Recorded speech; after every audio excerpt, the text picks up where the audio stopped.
በስመ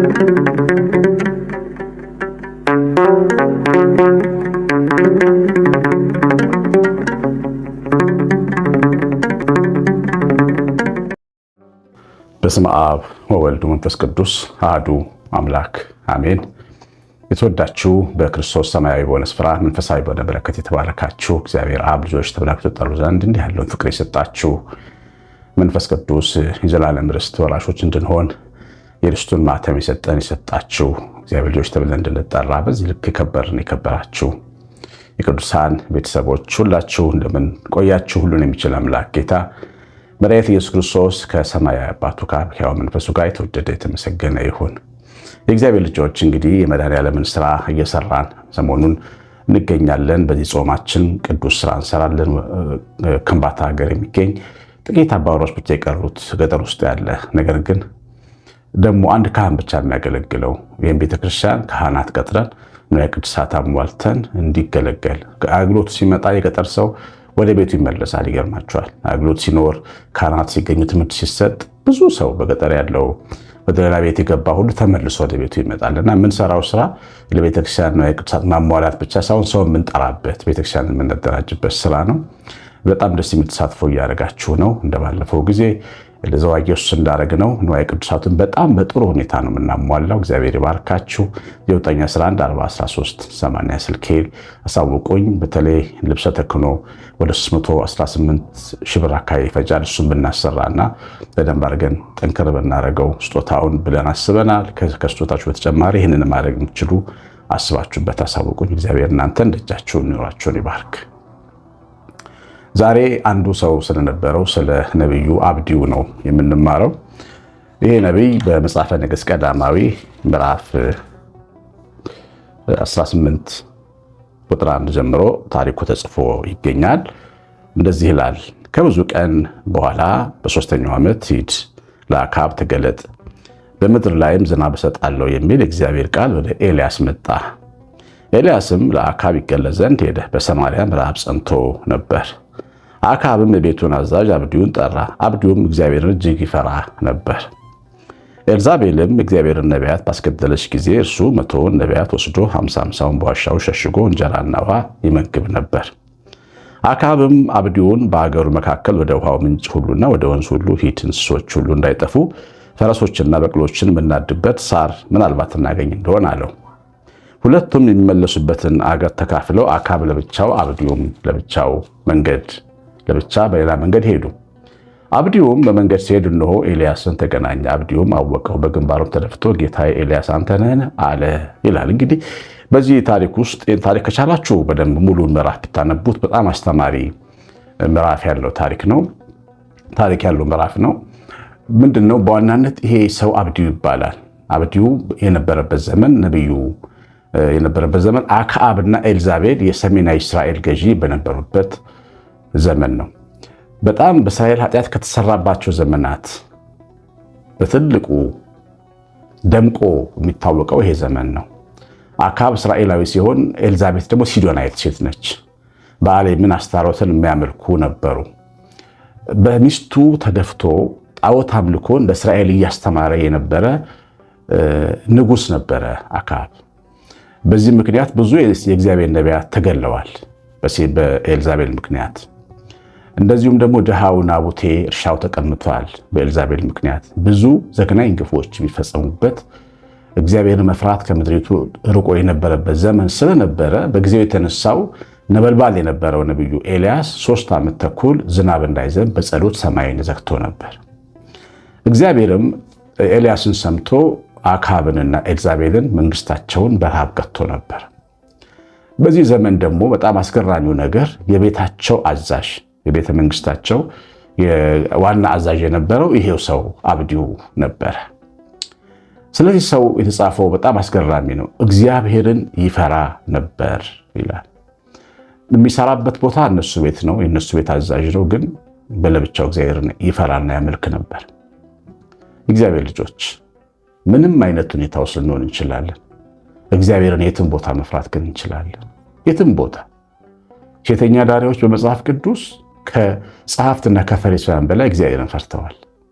ታውቃላችሁ። አካላቸውን ሽጠው የሚያድሩት አይደሉ? እነ ማርያም ባለሽቷ በጌታ ኢየሱስ ክርስቶስ እግር ስር ወድቀው እንባቸውን አፍሰው ንስሐ ገብተው ምሕረት ተቀብለው የተመለሱት እኮ ሴተኛ አዳሪዎች ናቸው። መጽሐፍትን የሚያውቁት እግዚአብሔርን እናውቃለን የሚሉ ሰዎች ግን ያፌዙ የእግዚአብሔርን መሲህ ልጅ ገለው ነው የሰቀሉት። ስለዚህ እግዚአብሔር መፍራት የት ነው ሀገሩ? የት ነው ቦታው ብትሉ የትም ቦታ ነው። ወልቂጤ የሚባል ሀገር ሳገለግል አንድ ቤተሰብ ነበረኝና ሆቴል የነበራቸው እነሱን ለማየት ወዳጅ የነበረ ጓደኛ የነበረ የቤተሰቡ ልጅ በተለያዩ ቤታቸው ይሄዳሉ። ቤታቸው ሴተኛ ዳሪዎች ይሰራሉ። ሆቴሉ የሴተኛ ዳሪዎች የሚያስተናግዱበት አልጋ ክፍሎች ያሉበት ቤት ነውና ወደ ቤት የሚገባው የነሱን አካባቢ የነሱ መኖሪያዎችን አልፈን ነው የምንገባውና እኔን ሲመለከቱ እነዚህ ሰዎች እንዴት እንደሚሆኑ ፈጽሞ ልረሳው አልችልም። በጣም ነው የሚሳቀቁት፣ በጣም ነው የሚያፍሩት። እኔ ደግሞ ገብቼ ቤታቸው ጠርቼ ንውጡ ብዬ መስቀል አሳልማቸዋለሁ። አንዳንድ ኢየሩሳሌም ሄጄ ስመጣ ቅባ ቅዱስ ሰጣቸዋለሁ። በቃ ከግምት በላይ ነው የሚሰማቸው። በጣም ትልቅ ጥልቅ የሆነ በቃ የመሰበር ጎንበስ ማለት ስሜት ታዩባቸዋላችሁ። ይሄንን ስሜት ግን ቤተክርስቲያን ሲሄድ በአገልጋዮች ላይ አላየው እና እግዚአብሔርን መፍራት አንዳንድ ጊዜ የማይታሰብ ቦታ ላይ ነው የሚገኘው ልላችሁ ነው። ሰው በናቃቸው ሰዎች ፊት ነው የሚገኘው። ከዚህ ቀደም ተናግሬው አውቃለሁ። የጅማ ትንሽ ግርግር ከተሞች ላይ ግርግር የተፈጠረባቸው ጊዜያቶች አልነበሩም? የጅማም ቤተክርስቲያንን እናነዳለን የሚሉ ጽንፈኞች ተነስተው ነበር በአንድ ወቅትና ቅዱስ ሚካኤል ከተማ ውስጥ ትልቅ ደብር አለ፣ ትልቅ ቤተክርስቲያን አጥቢያ አለና እሱን እናቃጥላለን የሚሉ ጽንፈኞች ሆ ብለው ሲመጡ የከተማ ዱርዬዎች የሚባሉ መንገድ ላይ የሚቆሙ እኛ ዱርዬ የምንላቸው ስራ ፈት የምንላቸው አይረቡም የምንላቸው ሲታዩ ልብሳቸው የቆሸሸ የሚስቡ የሚያጨሱ የሚጠጡ ሊሆኑ ይችላሉ። የዛን ቀን ግን ተሰብስበው መጥተው በር ላይ የቆሙት እነሱ ናቸው። እኛን አርዳችሁ ገብታችሁ ታቃጥላላችሁ ብለው ማለት ቤተክርስቲያኑን የጠበቁት ዱርዬ የምንላቸው ሰዎች ናቸው። እና አንዳንድ ጊዜ ሰው ልብ ውስጥ ያለውን ዓለም መገመት አይቻልም። የማትገመቱ ሆኑ እግዚአብሔር ልጆች። የትም ምንም አይነት ቦታ ኑሩ፣ አረብ ሀገር ስሩ፣ እስላሞች ጋር ኑሩ፣ ከኤቲስት ጋር ስሩ፣ እግዚአብሔርን ከማያውቅ ዓለም ጋር ስሩ። ግን እግዚአብሔርን መፍራት ግን በልባችሁ ውስጥ መኖር አለበት። ብቻችሁን እግዚአብሔርን ፍሩ። ብቻችሁን ለብቻችሁ እግዚአብሔር መውጫ ያዘጋጅላችኋል። ምናልባትም በእናንተ ምክንያት ሌሎች ሰዎች ሊወጡ ይችላሉ። እግዚአብሔር ልጆች ብቻውን እግዚአብሔርን የሚፈራ ሰው ለምሳሌ ቤተሰባችሁ ውስጥ ሁሉ ደፋር፣ ሁሉ እግዚአብሔርን የማይፈራ፣ ሁሉ ጨካኝ ቢሆን ብቻችሁን እግዚአብሔርን ፍሩ። ብቻችሁን። ባልሽ እንደዛ ቢሆን ብቻሽን እግዚአብሔርን ፍሪ። ሚስት እንደዛ ብትሆን አንተም ብቻ ለእግዚአብሔር ታማኝ ሆንልህ። ወንድሞቻችሁ እህቶቻችሁ በቤተክርስቲያን ላይ በመንፈሳዊ ነገር ላይ የሚቀልዱ ቢሆኑ እናንተ ግን ብቻችሁን እግዚአብሔርን አምልኩ። ይኸውላችሁ እግዚአብሔርን ለማምለክ ግን ደቦ አያስፈልግም። ብቻ አብሮ ቢሆን ጥሩ። ግን ሰው ካልመጣስ እግዚአብሔር ብቻውን ይተዋል? አይተውም። አያችሁ፣ አክዓብ ኤልዛቤል አጠገቡ ቆመው እሱ ግን ለሕያው እግዚአብሔር ይሰግድ ነበር። ይሄ በጣም የሚያስገርመው ስብዕና ነው አብዲው። ሌላው በጣም የሚያስገርመው ኤልዛቤል ልታስገድል የነበረው የእግዚአብሔርን ነቢያት ሸሽጎ ደብቆ አስመልጧል። እምነቱን በስራ የተረጎመ ሰው ነበር። እግዚአብሔርን ከመፍራቱ የተነሳ የእግዚአብሔር ነቢያት ለምን ይገደላሉ ብሎ 50 እያደረገ ዋሻ ውስጥ ደብቋቸዋል። እሱ የቤቱ አዛዥ ነው፣ መጋቢ ነው። ምግብ ይልክላቸው ነበር። ሪስክ ነው እኮ ይህን ማድረግ። ይህ ሰውዬ ይህን በማድረጉ አንገቱን ሊያጣ ይችላል። ግን እንዲህ ያደረገው በእምነት ነበር። የእስራኤል አምላክ አብሮኛል፣ ያግዘኛል፣ ይከልለኛል፣ ይሸፍነኛል ብሎ ነው። አባቱ ዳዊት ቀደም ብሎ በነበረው ዘመን በልዑል መጠጊያ የሚኖር ሁሉን በሚችል አምላክ ጥላ ውስጥ ያድራል ብሎ ዘምሯል። እሱን አንብቧል። ጥላው ይሸፍነኛል፣ ኤልዛቤል አታየኝም፣ አክዓብ አያየኝም ብሎ የእግዚአብሔርን ነቢያት ከሞት ያተረፈ ሰው ነው አብዲው። እና እግዚአብሔርን መፍራት ተግባራዊ መሆኑን የሚያስተማረ ነው። አያችሁ፣ ዝም ብሎ ቤት ውስጥ ተቀምጦ እግዚአብሔርን ፈራ የሚባል ሰው እንዳይመስላችሁ። እግዚአብሔርን መፍራቱን በስራ ነው ያሳየን፣ በፍቅሩ ነው ያሳየን።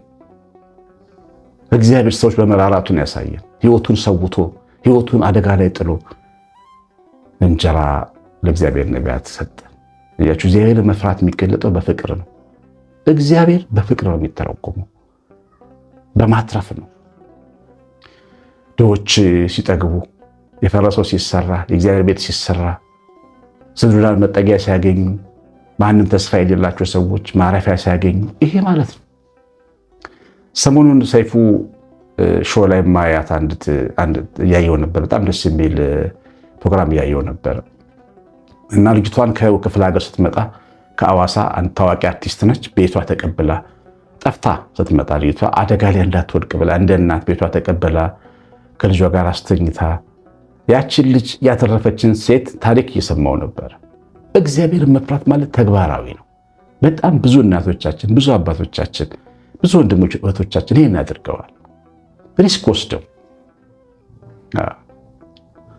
ዱባይ ሀገር ምን አውቃለሁ አንድ መነኩሴ ነበሩ በጣም እግዚአብሔርን የሚፈሩ እና እነዚህ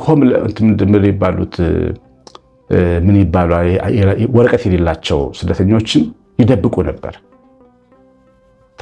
ታፍሰው እስር ቤት እንዳይወረወሩ እንዳይሰቃዩ ደብቀው ያስቀምጧቸው ነበር። ከዛ በኋላ በዘዴ በጥበብ ገንዘብ አዋጥተው ወደ ቤት እንዲመለሱ ያደርጓቸው ነበር።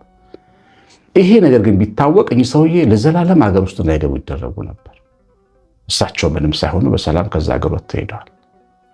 እግዚአብሔርን መፍራት ተግባራዊ ነገር፣ ለሰው መድረስ፣ ሰው ማገዝ፣ ሰው መርዳት። እያችሁ ዝም ብሎ ለብቻ የሚኖር ኑሮ አይደለም። በቃ እግዚአብሔርን የሚፈራ ሰው ተግባሩ ነው። ያ ነቢያቱን ሸሽጎ እንጀራ በልቶ አተረፋቸው። የጥበብ ሁሉ መጀመሪያ እግዚአብሔርን መፍራት ነው ይላል መጽሐፍ። ሰው ጠቢብ ነው ቢባል፣ አዋቂ ነው ቢባል፣ የተማረ ነው ቢባል፣ ፈላስፋ ነው ቢባል እግዚአብሔርን መፍራት፣ እግዚአብሔርን ከመፍራት በኋላ የሚመጣው አሁን ያልኳችሁ አይነት አስገራሚ ጀግንነት፣ ሰውን መውደድ፣ ማትረፍ፣ መሸሸግ፣ ከሞት ማትረፍ የሚችል እግዚአብሔርን መፍራት ይበልጣል ነው ከጥበብ። በጣም ብዙ ሰዎች የተማሩ አሉ ምድራችን ላይ፣ ግን ጥቂት እግዚአብሔርን የሚፈሩ ሰዎች ናቸው ለምድራችን በረከት ሆነው የሚኖሩት። በጣም ብዙ የተማሩ ሰዎች አሉ፣ ግን እማማ አበበች ጎበናን የሚያክሉ ግን አይደሉም። እማማ አበበች ጎበና በትምህርታቸው እዚህ ግባ ላይ ያባሉ ይችላል። ብዙ የተማሩ ምሁራን አሉ፣ በራሳቸው ሀገር ይጠቅማሉ፣ ግን ቢንያምን አያክሉ። እግዚአብሔር ልጆች መቄዶንያ የሰራውን ስራ የሚሰራ አይደለም እውቀታቸው፣ ከጥበብ ከእውቀት በላይ እግዚአብሔር መፍራት ይበልጣል። ሰማይ የሚያክል ቁም ነገር እንድንሰራ የሚያደርገን እግዚአብሔር መፍራት ነው። እግዚአብሔር ልጆች የጥበብ ሁሉ መጀመሪያ እግዚአብሔር መፍራት ነው። አክዓብ ከኤልያስ ጋር እንዲገናኝ ያደረገው አብድዩ ነው። እግዚአብሔርን ከሚፈራው ሰው ጋር ተገናኝቶ ልቡ እንዲመለስ ንስሐ እንዲገባ ጥፋቱን እንዲያውቅ ያደረገ በኋላም አምልኮተ እግዚአብሔር ወደ እስራኤል እንዲመለስ ብሪጅ የሆነ ድልድይ የሆነው አብድዩ ነው። ኤልያስ አብድዩን አገኘና ንጉሱን አገናኘኛል። ከዛ በኋላ ንጉሱን ሲያገኝ ደግሞ ካህናቶችን ሰብስብ፣ የጣዖት ካህናቶች እኔም ልምጣ፣ ይህንና ያንተ አምላክ እንወዳደር በቀርሜሎስ፣ መስዋዕቱን በሰዓት የሚያከብር እሱ አምላክ ይሁን ብሎ ከአክዓብ ጋር እንዲደራደር ያደረገው አብድዩ ነው። ከዛ በኋላ እንደዛ ተደረገ። የእስራኤል አምላክ የኤልያስን መስዋዕት በልታ የበዓል ጣዖታት አፈሩ። በዚህ ምክንያት እነዛ ሁሉ ክፉ ካህናት ተገደሉ። የእስራኤል አምላክ በቀርሜሎስ የእስራኤል አምላክ በእስራኤል ታላቅ ነው ተብሎ ተዘመረለት፣ ተመለከ። ይሄን እንዲሆን ለኤልያስ መንገድ ያበጀ እግዚአብሔርን የሚፈራው አብድዩ ነበር። እና ሁልጊዜ ብቻችሁን ብትሆኑ እግዚአብሔርን መፍራት፣ ሁልጊዜ ማንም ባይኖር ምን እንደምትሰሩ አታውቁ። እግዚአብሔር ለምን እንደሚያዘጋጃችሁ አታውቁ። አስገራሚ ሰዎችን ምድራችን ላይ ያሉ ብዙ ሚሊዮን ብር፣ ብዙ ሺህ ዶላር፣ ብዙ ሺህ ገንዘብ እያገኙ ከወደቀበት ከታክሲያቸው ውስጥ መልሰው የሚሰጡ እግዚአብሔር በስውር ያስተማራቸው ብዙ ሰዎች አሉ ምድራችን ላይ። ሰውን ቀምተው የሚዘርፉ እንዳሉ ሁሉ የሰው ንብረት የሚመልሱ በአካውንታቸው ብዙ 100,000 ብር በድንገት ሲገባ የኔ አይደለም ብለው በታማኝነት የሚመልሱ ብዙ ኢትዮጵያውያን ጎልማሶች አሉ፣ ወጣቶች አሉ። እንዲህ አይነት ልዩ እግዚአብሔርን የሚፈራ ሰው መሆን ያስፈልጋል። ለትውልድና ትውልድ በረከት ይተርፋል። እመቤታችን ቅድስት ድንግል ማርያም የጸለየችው ጸሎት ጠቅሻ ያበቃሉ ትምህርቴ። ለሚፈሩትም ምሕረቱ እስከ ትውልድ ይሆናል። እግዚአብሔርን የሚፈሩ ሰዎች ልጆቻቸው ልጆቻቸው ልጆቻቸው ልጆቻቸው ሁሉም ምሕረት ያገኛሉ ነው የሚለው። በአንዳንድ በእነሱ ምክንያት ለትውልድ የሚተርፍ በረከት ያላቸው ለትውልድ የሚተርፍ በረከት። እመቤታችን በረከታችን የሆነችው ለምንድን ነው? እግዚአብሔርን ስለምትፈራ ነው። ለዚህ ትውልድ ሁሉ በረከት ሆናል። አብርሃም በረከታችን ሆነ እግዚአብሔርን ስለፈራ። እናንተም እኔም እግዚአብሔርን ስንፈራ በሕይወታችን ለልጆቻችን ልጆች ጭምር በረከትን ትወላቸዋል። ይህን ወቁ። ምናልባት እኛ ዛሬ የምንካፈለው የምንደሰትበት በረከት የቅድመ አያቶቻችን እግዚአብሔርን መፍራት ሊሆን ይችላል። አናውቅም። እግዚአብሔር ባርካችሁ። የሰማነውን በልቦናችን ጻፈልን። እግዚአብሔር ቸርነት፣ የቤታችን ረከት በረከት፣ የመላት ጥበቃ አብሮን ይሁን። ትምህርቱ ላይ ያላችሁን አስተያየት ጻፉ።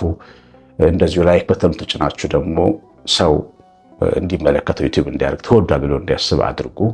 የመድኃኔዓለምን ነገር አትርሱ። ቀሲስ አሸናፊ ገብረማርያም ነኝ። ሰላም